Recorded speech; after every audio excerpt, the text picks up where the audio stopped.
beaucoup oublié. Parce qu'on ne met pas ça en pratique. Que Dieu vous aide à mettre cela en pratique. Donc, le là ce matin, pourra dire un mot. Nous avons aussi l'écoute de Pasteur Vincent.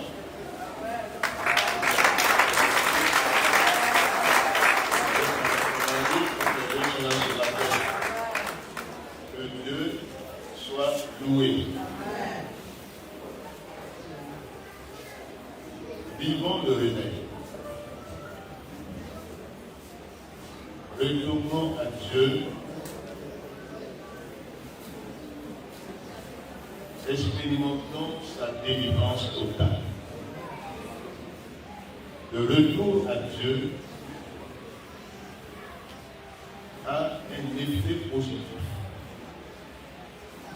Quand nous retournons à Dieu, Dieu se charge de nous délivrer totalement.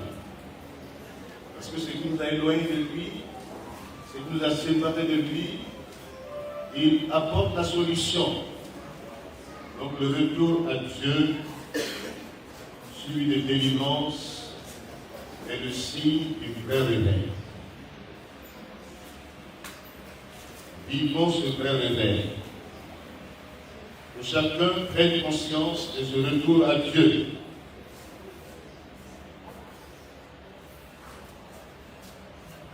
Dans cette semaine, sinon la semaine dernière, nous avons lu dans le livre d'Ésaïe.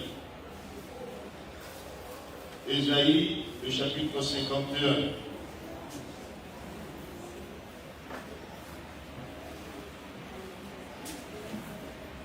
Que nous lisons avec respect.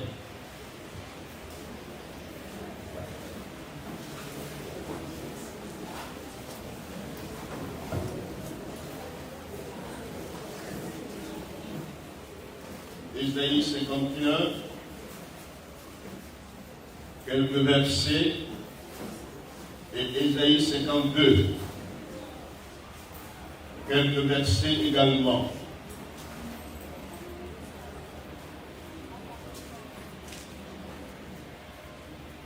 Écoutez-moi, Église, peuple de Dieu. Écoutez ce que l'Esprit dit aux églises. Vous qui poursuivez la justice, qui cherchez l'Éternel, portez le regard sur le rocher, d'où vous avez été taillés, sur le creux de la fosse, d'où vous avez été tirés. Portez le regard sur Abraham, votre père. Alléluia. Et sur Sarah, qui vous a enfanté, car lui seul je l'ai appelé, je l'ai béni et multiplié. Ainsi l'Éternel a pitié de Sion, il a pitié de ses ruines. Il rendra son désert semblable à un Éden, à un jardin de l'Éternel. La joie et l'allégresse se trouveront au milieu d'elle. Les actions de grâce et le chant des cantiques. Mon peuple, sois attentif. Ma nation, prête-moi l'oreille, car la loi sortira de moi. Et j'établirai ma loi pour être la lumière des peuples. Que Dieu bénisse sa parole. Amen.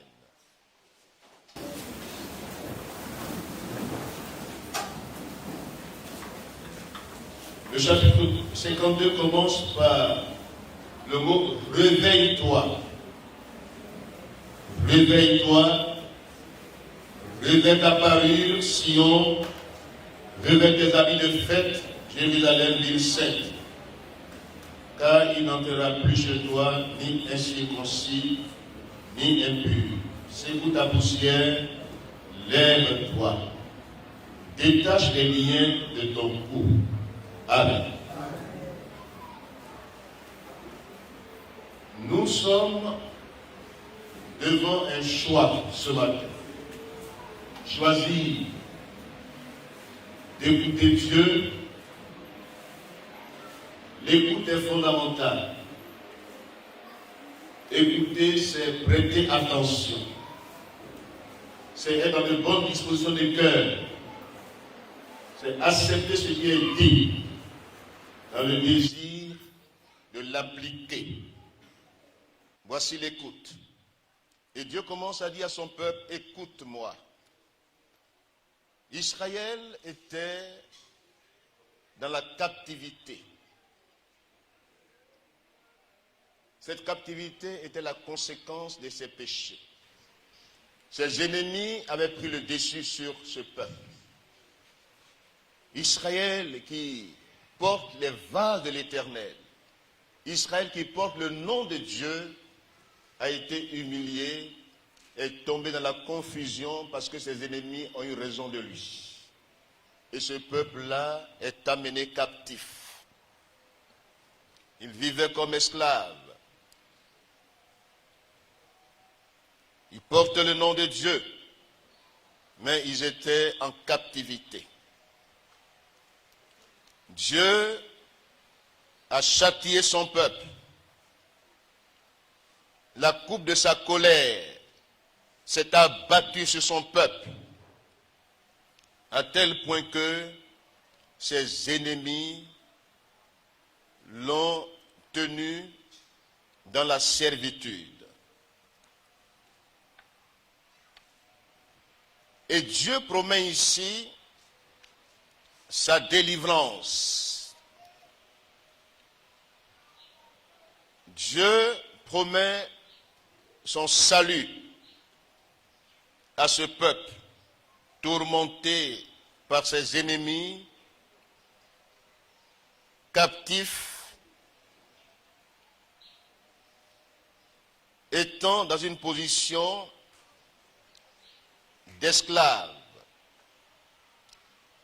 privé de ses droits, de sa liberté. Et Dieu se lève. Dieu a compassion de son peuple.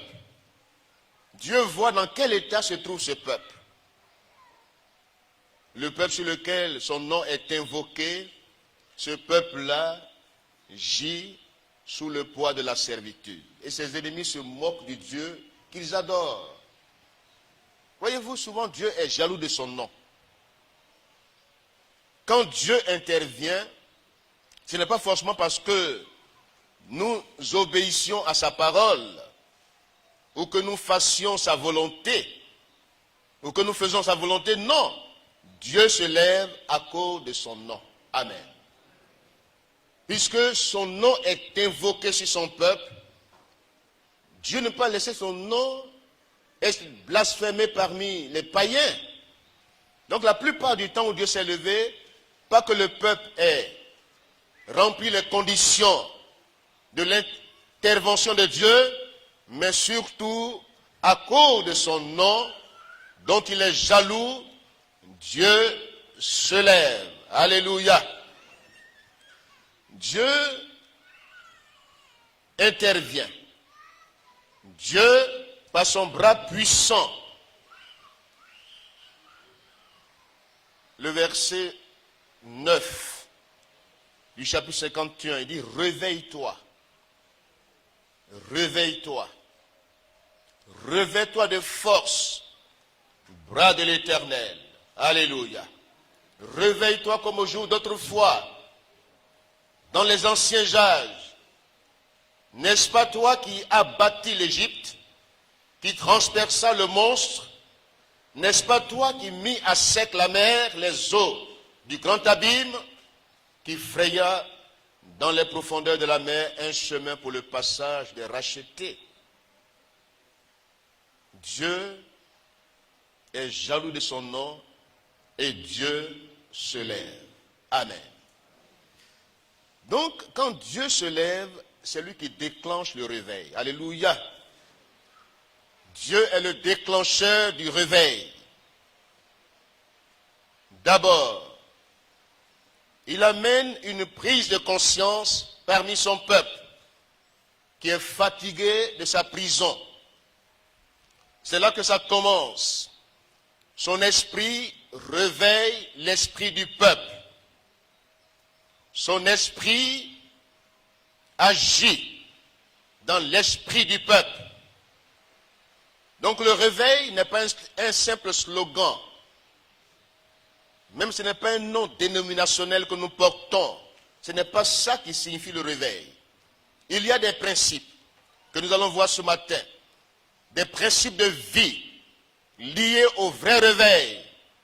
Mais le réveil d'abord est une prise de conscience que nous avons de la sainteté de Dieu. Prise de conscience de notre vrai état spirituel devant Dieu.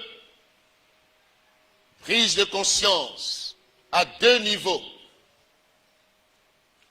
Nous prenons conscience que Dieu que nous invoquons, Dieu qui a son nom sur notre vie, ce Dieu est saint. Amen. Ce Dieu est saint. Puisque nous l'invoquons, il veut aussi que nous participions à sa sainteté. Et puisque souvent, nous nous éloignons de lui, nous prenons des voies détournées, nous nous mélangeons avec le monde. Comme la prophétie l'a dit ce matin, celui qui aime le monde n'est pas ami de Dieu. Amen. N'aimez pas le monde, ni les choses qui sont dans le monde, car l'amour du monde est inimitié contre Dieu. Et souvent, le peuple de Dieu a tendance à s'éloigner de son Créateur, à tomber dans l'indifférence, dans l'insensibilité, dans les ténèbres, dans l'obscurité. Dieu est lumière. Quand on s'éloigne de la lumière, on tombe dans les ténèbres. Et le réveil est une prise de conscience que nous avons de manière individuelle et collective de la sainteté du Dieu que nous invoquons. Amen. C'est le premier élément du réveil. Et le deuxième élément du réveil, c'est la prise de conscience de mon vrai état spirituel devant Dieu. Voici les deux mots du réveil. Et ces deux mots me permettent de retourner à la source divine et d'aspirer à la délivrance totale. Amen. Si je prends conscience que celui que je prie, celui que j'invoque est saint, je dois aussi rechercher sa nature en moi. Et si elle n'est pas en moi, je retourne à lui. Il est la lumière.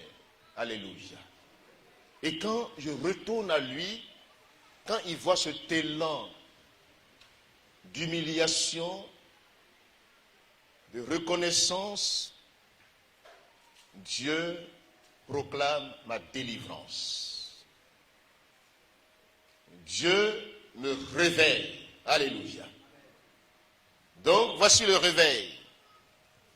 Ce n'est pas un nom que nous portons simplement pour voiler notre état spirituel. Je suis réveil. Je suis, je ne sais pas si c'est un club, réveil club. Ce n'est pas un club. Ce n'est pas un slogan dénominationnel. Mais réveille-toi, toi qui dors, et le Christ t'éclairera. Amen. Paul dans Éphésiens parle du réveil. Dans le Nouveau Testament, il cite les clauses et les causes de la défaite qui attirent les ténèbres sur le peuple de Dieu. Et au verset 14, il dit, c'est pourquoi réveille-toi, toi qui dors. Relève-toi d'entre les morts et le Christ t'éclairera. Amen. Il y a des morts spirituels. Il y a des personnes qui sont ensevelies, qui sont dans les tombes, qui ne voient plus sur le plan spirituel, qui sont devenus insensibles à la voix de Dieu. qui vivent comme si Dieu n'existait pas. Ce matin, Dieu te dit, réveille-toi. Amen. Relève-toi d'entre les morts. Ce n'est pas la mort physique. C'est la mort spirituelle. La séparation d'avec la source divine. Reviens à la source divine. Alléluia. Reviens à ton Dieu ce matin. Retourne à l'Éternel pour qu'il proclame ta délivrance. Amen. Quand Dieu voit cela, puisque le réveil, cette prise de conscience double, parce qu'on se sent prisonnier quelque part. On est en prison. Notre être entier est prisonnier. Notre esprit, notre âme, notre corps. Quand quelqu'un est prisonnier, ce n'est pas une partie de lui qui est prisonnière. Ce n'est pas une partie. Mais c'est son être entier qui est en prison. Son esprit, son âme et son corps. Et le corps subit. L'âme gémit. L'esprit est mort devant Dieu. Et le désir de Dieu, c'est que tu sortes ce matin de toute prison spirituelle. Amen. C'est que tu aspires à la délivrance totale. Alléluia.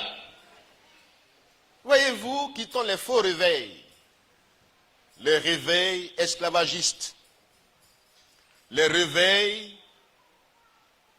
des tombes. Réveils mortuaires. Réveil de confusion.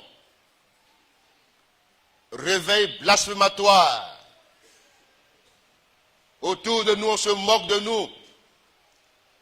À cause de nous, le nom de Dieu est blasphémé parmi les païens.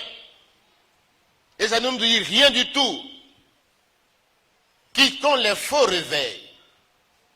Les réveils superficiels.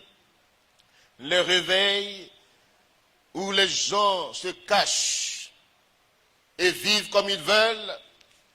Les faux réveils faits de fausses spiritualités.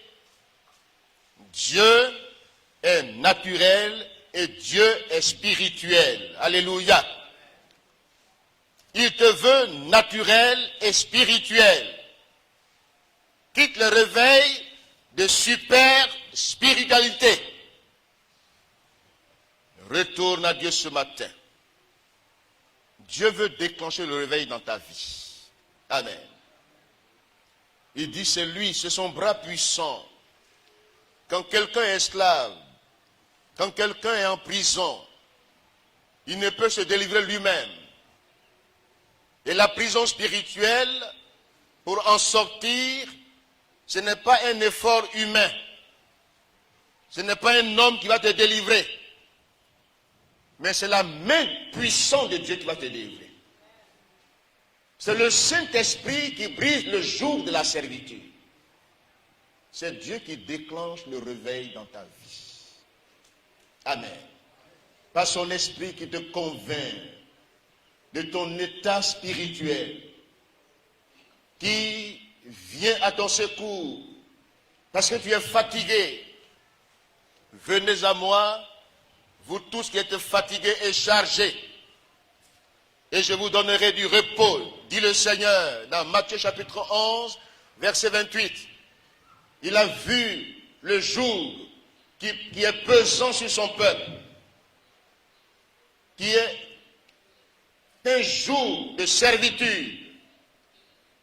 Jésus dit au peuple juif, à ceux qui l'écoutaient, qui le suivaient, venez à moi, vous qui êtes fatigués et chargés. On peut être chargé et ne pas être fatigué. Et c'est pourquoi il emploie les deux mots. Chargé mais fatigué. Ce matin, que les deux expressions nous suivent dans cette communauté. Si tu es fatigué du fardeau, viens au Seigneur ce matin. Décharge-toi sur lui de tout fardeau ce matin.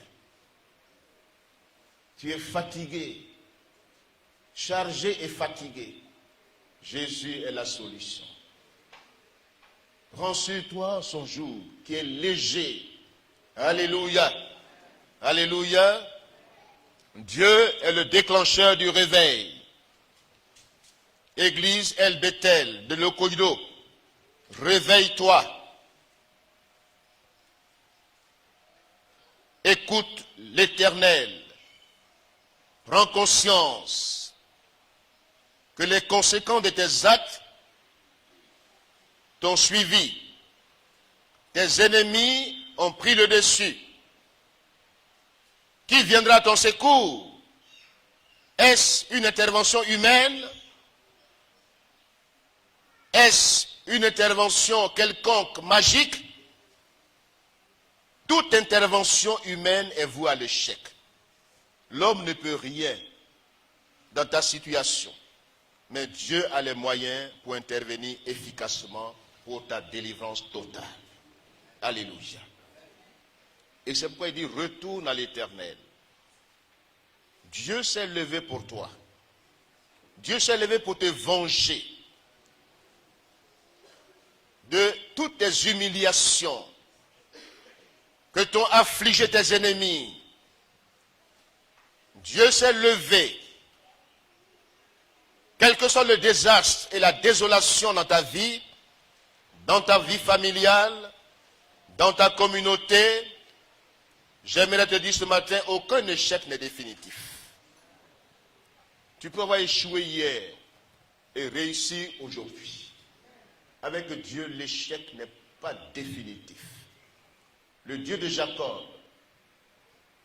le Dieu qui n'abandonne jamais ses enfants, le Dieu qui te poursuit par son amour inlassable. Cet amour t'atteint ce matin. Dieu veut déclencher le réveil dans ta vie. Tu es là ce matin. Dieu veut te venger de tes ennemis qui ont eu raison de toi, qui t'ont embrigadé, qui t'ont emprisonné, qui t'ont mis dans une situation de bassesse, de confusion. Les démons sont méchants. Regardez dans nos rues. Regardez les jeunes gens.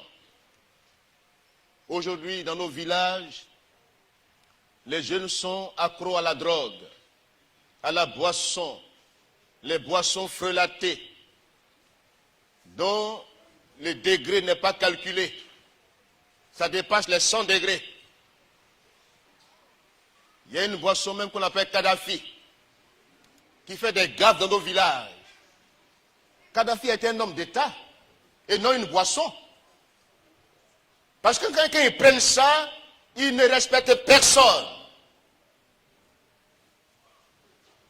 Leur tête est mélangée. La folie. Ils ne sont plus en eux-mêmes. Vous savez pourquoi Satan fait ça? C'est pour que les jeunes gens ne pensent pas à leur avenir. Il veut les détruire. Et souvent, les jeunes Ivoiriens aujourd'hui, déçus des situations qu'ils ont vécues en Côte d'Ivoire, pensent que la solution c'est dans la drogue, dans la boisson. Même dans les rues, les sachets de boissons se vendent. Le chauffeur de Baka, il prend d'abord son sachet pour prendre le volant. Et quand le volant ne lui parle plus maintenant, il dit Ouroufato, cabri mort, chien enragé. Bon, tu as dit quoi, chien enragé? Et puis il a écrit sur son Baka Ouroufato. Fatogi.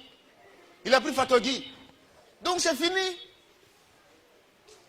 Aujourd'hui, notre pays regorge de grandes richesses.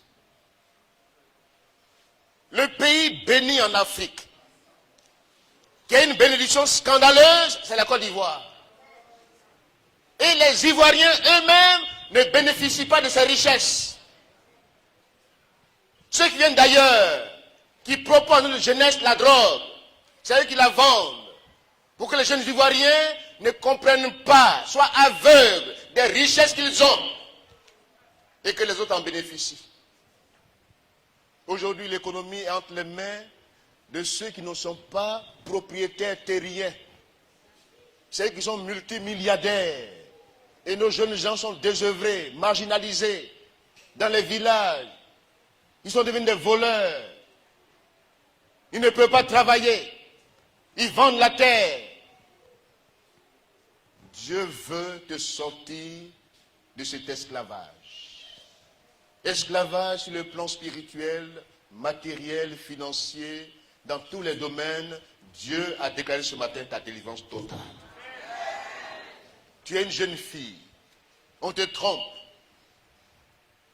pour hypothéquer ton avenir. Et tu crois à cela. Au lieu de rester fidèle au Seigneur, de vivre ton réveil personnel pour que Dieu te bénisse, on dit en même temps, vaut mieux. Mais en même temps, vaut mieux là. Le type qui t'a trompé là ne va pas te marier.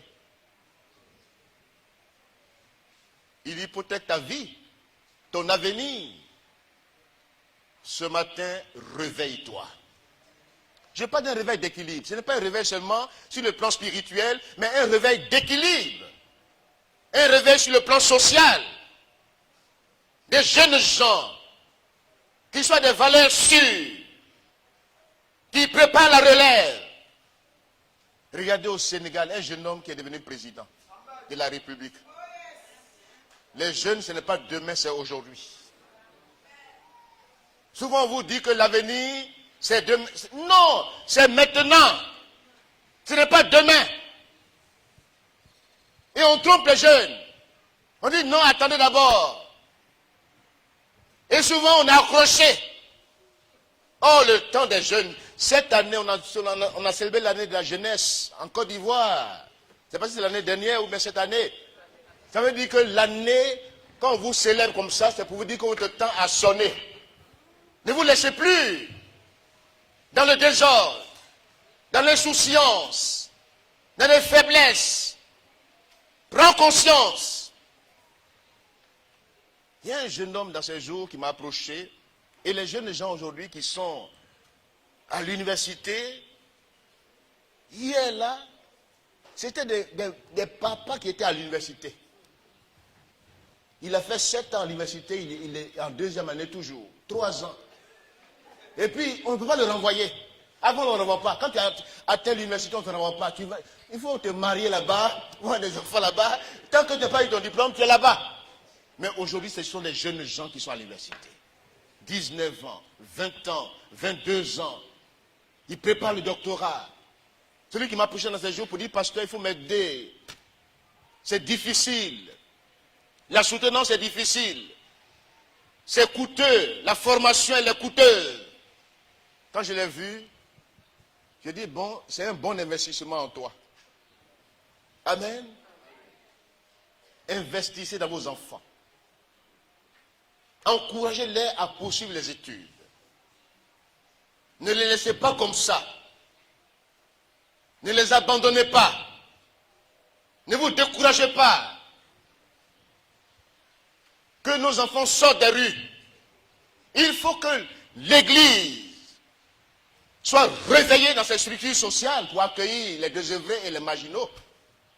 Mais c'est une Église qui prêche mal le spirituel. Jésus dit, donnez-leur vous-même à manger. Voici un réveil équilibré.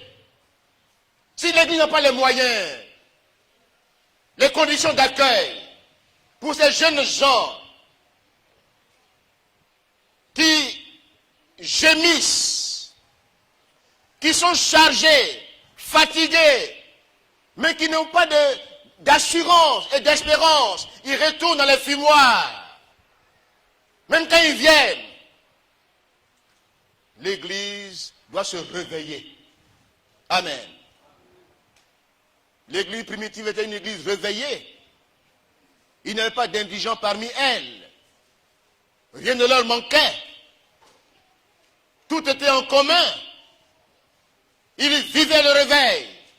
Revivons ce même réveil aujourd'hui. Laissons Dieu le déclencher aujourd'hui. D'abord sur le plan spirituel, que nos jeunes gens soient vraiment délivrés de la puissance du péché. Amen. Ce matin, Dieu veut déclencher le réveil dans ta vie. Et quand tu es délivré de la puissance du péché et que le royaume de Dieu est acquis dans ta vie, le reste te suivra. Alléluia.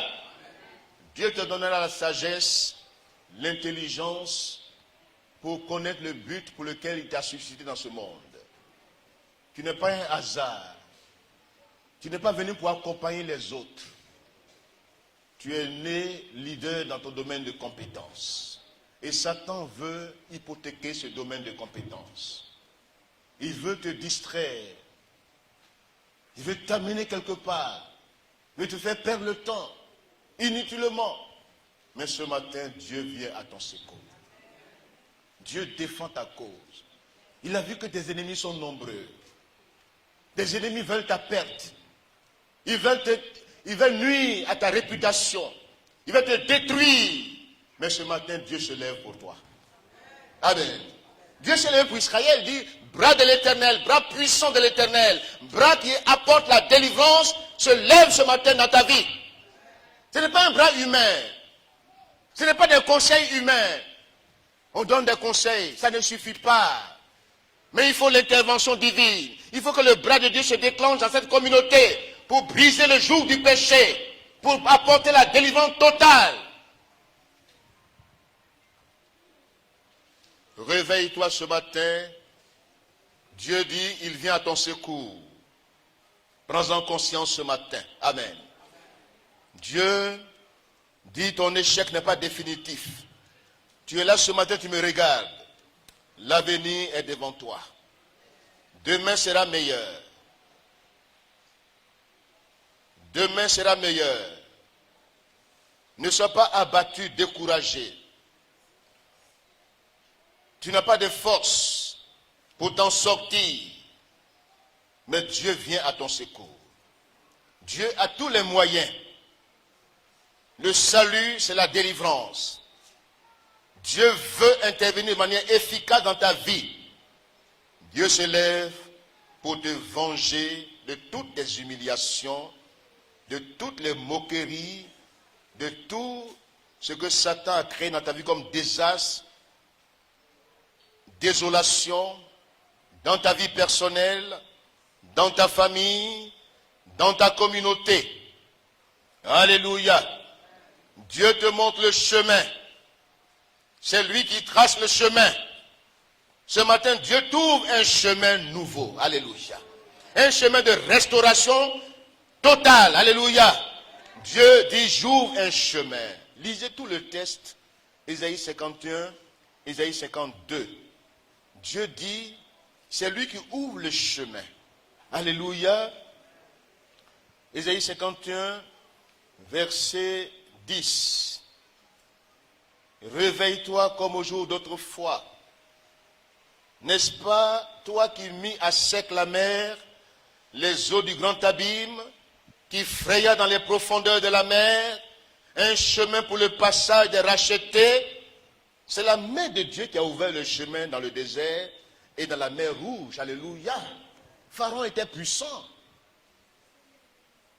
Aucune force humaine ne pouvait vaincre Pharaon. Personne ne pouvait le vaincre. Mais il a fallu l'intervention de Dieu pour faire plier Pharaon. Quand Dieu a ouvert le chemin pour son peuple, Pharaon dit, je poursuivrai, j'atteindrai, je me vengerai, j'assouvirai ma vengeance. Dieu dit, il n'a pas vu Dieu. Quand le chemin est fou, le diable n'est pas intelligent, hein? Dieu a ouvert un chemin derrière toi et devant toi. Et ce chemin-là, tu es en train de l'emprunter.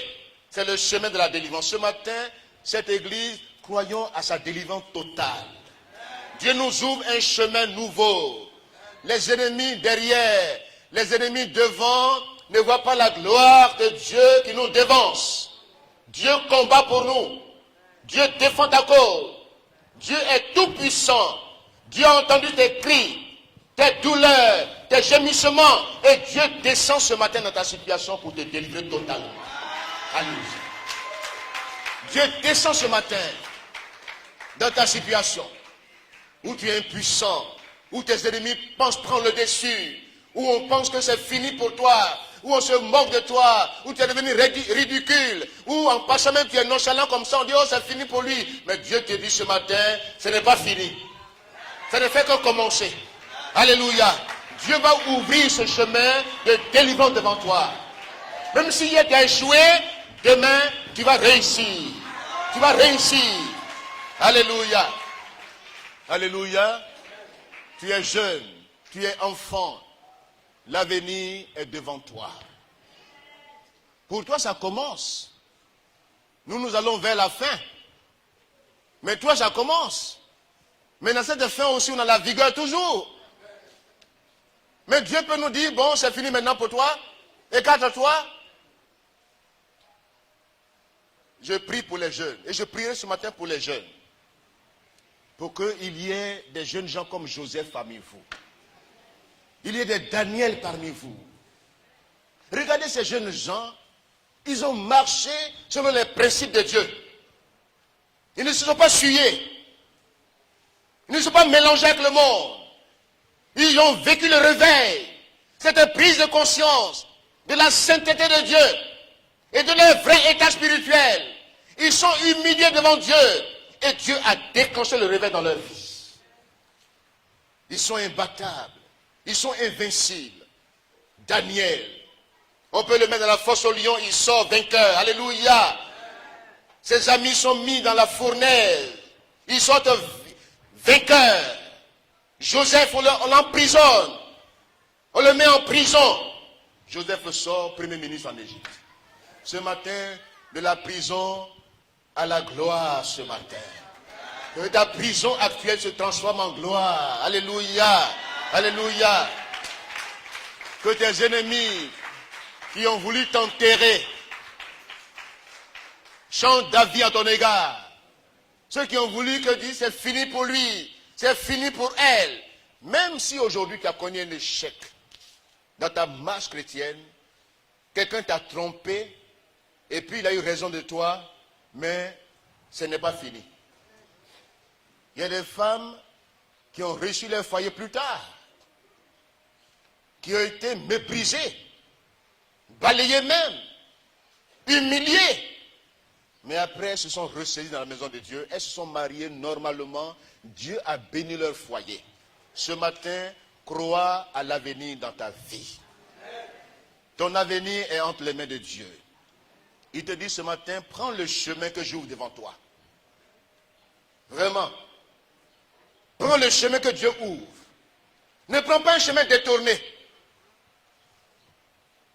C'est Dieu qui t'a créé. C'est lui qui connaît ton avenir. Il est plus sage que toi. Mais pourquoi toi tu es de plus sage que Dieu? Pour dire, j'ai ma raison. Je sais que c'est ça qui est mon bien. Tu ne connais rien. Remets-toi entre les mains du Seigneur. Retourne à Dieu ce matin. Retrouve le chemin de la vie. Le chemin de la victoire. Le chemin de l'espérance. Le chemin d'un avenir glorieux. Que tes ennemis chantent d'avis à ton égard en te voyant demain. Ceux qui t'ont enterré voient ta résurrection et te disent, mais qui a permis à cet homme, à cette femme d'être à ce poste de responsabilité? C'est Dieu qui l'a voulu comme Joseph. On l'a voulu l'enterrer, le détruire, mais Dieu dit, je change ce mal en bien. Ils ont médité de te faire du mal, mais Dieu changera ce mal en bien dans ta vie. Alléluia. Alléluia. Tes ennemis ont médité leurs plans sataniques, tout ce qu'ils ont manigancé pour t'arrêter. C'est en vain. Même si on a menti sur toi, même si on t'a mis dans un cachot, ce matin, Dieu permettra que ce rêve trouve une explication. Et celui qui va expliquer le rêve, c'est celui qui est en prison. Tu n'es pas un autre. C'est Joseph. Potiphar, ni sa femme, qui ont menti sur lui. Mais c'est le prisonnier là, oublié. Dieu se souvient de lui. Ce matin, Dieu se souvient de toi. Voici mon message ce matin. Dieu se souvient de toi. Dieu se rappelle que ce jeune homme, cette personne oubliée par les hommes, mais que Dieu calcule pour un avenir meilleur. Il faut qu'on t'oublie pour que Dieu se souvienne de toi. Et souvent, nous, on veut que les gens pensent à nous. Et c'est pourquoi on court derrière les hommes. Parce qu'on veut qu'on pense à nous. Que l'homme ait droit, ou bien droit de vie et de mort sur ta vie. Et c'est pourquoi on a peur des hommes. Dans ce texte-là, il dit, mais pourquoi tu es effrayé par les hommes? Ton Dieu est tout puissant pour te délivrer. Alléluia. Alléluia. Donc, prends le chemin du réveil ce matin. El Bethel, prenons le chemin du réveil. Alléluia. C'est un chemin difficile, mais avec Dieu, nous ferons des exploits. Prends le chemin du réveil. Peuple de Dieu, le réveil sur le plan spirituel, matériel, financier, dans tous les domaines, dans les réalisations majeures qui vont impacter notre milieu. Prenons le chemin du réveil ce matin. Quels que soient les échecs du passé, mais aujourd'hui, c'est le jour nouveau qui se lève. Dieu permet qu'un chemin nouveau soit tracé dans ta vie, un chemin d'espoir, de réussite, de prospérité, de progrès, de victoire. Alléluia. Alléluia. Tu es là ce matin, tu m'écoutes. Tu es un jeune homme qui se dit que dans ma famille, aucun n'a réussi. Donc, je porte une malédiction d'échec. Mais j'aimerais te dire ce matin, quand Dieu ouvre le chemin, qu'est-ce qu'il dit? Il dit, dans le réveil, le premier indice du réveil, porte tes regards sur le rocher. Amen. Porte tes regards sur Jésus-Christ. Alléluia. Pour vivre le vrai réveil, si Dieu ouvre le chemin, il veut que dans ce chemin, tu portes tes regards sur celui qui a la solution à tous tes problèmes. C'est Jésus. Hébreux chapitre 12, versets 1er à 2, il dit, ayant les regards fixés sur le Christ, que nos regards soient fixés sur Jésus. Les hommes peuvent te décevoir, mais lui, il ne pourra jamais te décevoir. Tout le monde peut t'abandonner, mais il reste fidèle. Son nom est fidèle. Alléluia. Son nom est fidèle. Son amour est constant, permanent. Son amour ne change jamais, parce que lui-même ne change pas. Il ne dit pas, bon, mon amour est conditionné, si il fait mes 4 volontés, je l'aime. Non, Dieu dit, quel que soit ce que tu es, je t'aime. Je t'aime. Dieu m'aime. Malgré mes erreurs, malgré mes échecs, malgré tout ce que je suis ou ce que je fais, Dieu me dit ce matin, je t'aime. Mon amour est inlassable. Mon amour est inconditionnel. Ce matin, sache que malgré tes échecs, tout ce que tu as traversé ce matin, Dieu t'ouvre un chemin nouveau. Et dans ce chemin, fixe les regards sur Jésus-Christ. Écoute sa parole. Ce qu'il dit est puissant. Alléluia. Regarde à Jésus. Lui, il a la parole de vie. Il a les paroles de vie. Quand Jésus a dit à ses disciples qui le suivaient, mais quand les autres m'ont abandonné, vous ne voulez-vous pas aussi partir comme eux? Ils ont dit, mais Seigneur, à qui d'autre irions-nous? Tu as les paroles de la vie. La parole de Dieu, elle est vivante. Elle est puissante. Elle a son effet dans ta vie. Et ce matin, Dieu t'interpelle de manière personnelle, individuelle. Dans ce culte ce matin, Dieu s'adresse à toi de manière personnelle. Dieu te dit ce matin, oublie le passé. Les douleurs du passé. Les échecs du passé. Dieu va faire une chose nouvelle dans ta vie. Dieu va faire une nouvelle chose dans ta vie.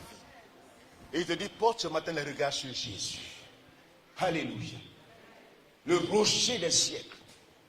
inébranlable soutien dans notre vie, notre forteresse, notre libérateur, le sauveur. Son nom, Jésus, veut dire sauveur, libérateur. Alléluia. Jésus, c'est lui qui délivre, c'est lui qui sauve. Que tes regards ne soient pas fixés sur un homme, sur une doctrine, sur un principe humain, mais porte tes regards sur Jésus. Deuxième regard, porte le regard sur Abraham, le père de la foi. Alléluia. Deux regards ce matin. Premier regard sur le chef même, le consommateur de la foi, qui l'amène à la perfection, c'est Jésus. Porte un regard sur Jésus-Christ, le chef, le consommateur de la foi, qui amène ta foi à la perfection. Une foi solide, inébranlable. Porte un regard sur Jésus. Mais le modèle aussi que Dieu nous a laissé sur la terre, comme humain. Jésus est parfait Dieu, parfait homme. Mais Abraham, cet homme de foi, quand Dieu lui a parlé, quitte ta patrie, quitte ta famille, quitte ton contexte idolâtre, marche vers la terre promise, marche vers ta destination finale, ou même ta destinée prophétique. Abraham s'est levé par la foi. Il n'a pas douté. Il a cru à celui qui lui parlait. Il a cru en Dieu. Et Dieu lui a imputé à justice sa foi. Porte un regard sur Abraham, espérant contre toute espérance. Là où vous ne pouvez plus espérer, c'est là qu'Abraham espère. Alléluia. Espère contre toute espérance.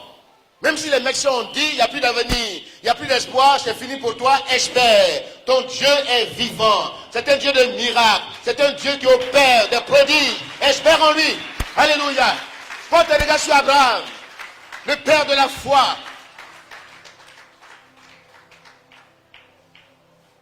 Et ce matin, si tu portes un regard sur ces deux personnalités dans la Bible, Jésus, le chef, le consommateur de la foi, qui l'amène à la perfection, celui qui est le serviteur de l'Éternel, qui a servi Dieu en tant que fils dans sa maison.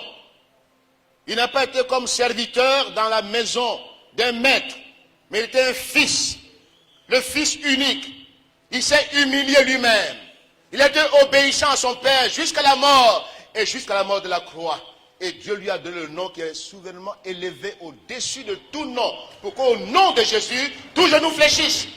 Que les démons qui te fatiguent fléchissent. Ce matin, que l'ennemi fléchisse genou dans ta vie. Que ceux qui t'ont emprisonné, quand tu portes un regard sur Jésus, que les démons d'immoralité fléchissent. Que les démons de méchanceté fléchissent. Que tout démon fléchisse dans ta vie et qu'il prenne fuite. Au nom de Jésus-Christ. Et puis, sur l'exemple d'Abraham, qui espère contre toute espérance. Sa foi n'est pas une foi faible. Il ne faiblit pas dans la foi. Il garde sa foi authentique. Romains chapitre 4. Tout le chapitre 4. La foi d'Abraham. Suit son exemple. Dieu est fidèle. Dieu est tout puissant. Dieu appelle à l'existence les choses qui ne sont point. Les choses que tu ne vois pas, ce matin, Dieu les met en place dans ta vie. Dieu appelle à l'existence un avenir glorieux dans ta vie. Ce matin, confesse-le. Vis-le par la foi. Dieu ressuscite les morts. Alléluia. Donc Abraham savait que Dieu qui appelle à l'existence les choses qui n'existent pas et qui peut ressusciter les morts est capable d'accorder la promesse qu'il a faite. Donc il comptait sur Dieu, il espérait contre l'espérance, il allait dans la foi, il marchait par la foi, le juste vivra par la foi. Porte un regard sur Abraham, sur Jésus. Même si on t'a dit, oh, il n'y a plus d'espoir pour toi, espère. La foi est une ferme espérance. Des choses qu'on ne voit pas. Et une démonstration de celles qu'on ne voit pas. C'est ça. Une ferme espérance et une démonstration. Ce matin, que ta foi soit solide.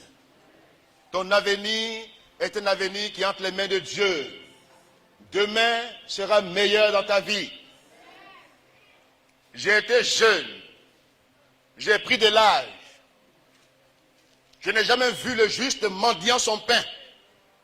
Même si on l'abandonne, tu n'as pas une seule poche. Dieu pourvoira à tous tes besoins. Toi qui manques aujourd'hui de travail, toi qui aspires à un avenir meilleur, à des conditions meilleures, Dieu te dit ce matin, il a déposé en toi un potentiel vital que tu ne vois pas, mais qui va s'exprimer et qui va s'exploser dans ta vie. Et les gens te verront, en te voyant demain, diront, mais il est chef d'entreprise, depuis quand? Il est chef d'entreprise, depuis quand?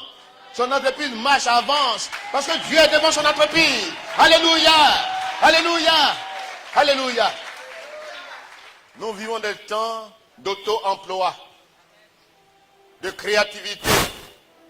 Ne sois pas là que Dieu mette en toi un potentiel de réflexion pour que tu comprennes ce que tu dois faire pour réussir. Dieu t'orientera par son esprit qui t'oriente ce matin pour un avenir meilleur. La réussite, ce n'est pas seulement à l'école, même si on encourage les enfants à aller, mais sois un homme d'affaires, influent dans ta génération. Que tes affaires prospèrent, que ton commerce prospère, que tu prospères à tous égards. Tout ce que tu entreprends réussira. Alléluia, alléluia. Ton Dieu est vivant. Et ce matin, Dieu te dit, vis le réveil. Vis le réveil. Et ce qu'on a vécu ce matin, dans ce texte-là, il est chant d'allégresse, de louanges sortent de la tente des justes. Des chants d'allégresse ce matin, des chants de louanges ce matin, des chants d'allégresse ce matin. Ça dérange le royaume de Satan. Par la louange, Dieu intervient.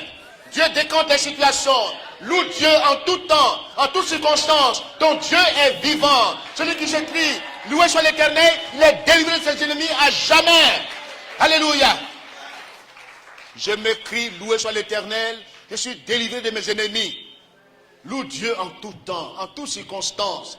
Ne baisse pas les bras dans le doute, dans la tristesse. Ce matin, j'ai vu des gens qui étaient tristes en venant au culte. Je ne sais pas pourquoi ils sont tristes, mais ce matin, Dieu dit, sois toujours joyeux. Loue le Seigneur en tout temps, en toutes circonstances. Dieu combat pour toi, Dieu défend ta cause, tes ennemis vont se taire. Alléluia. Alléluia. Et il termine en disant par des actions de grâce. Que Dieu bénisse sa parole.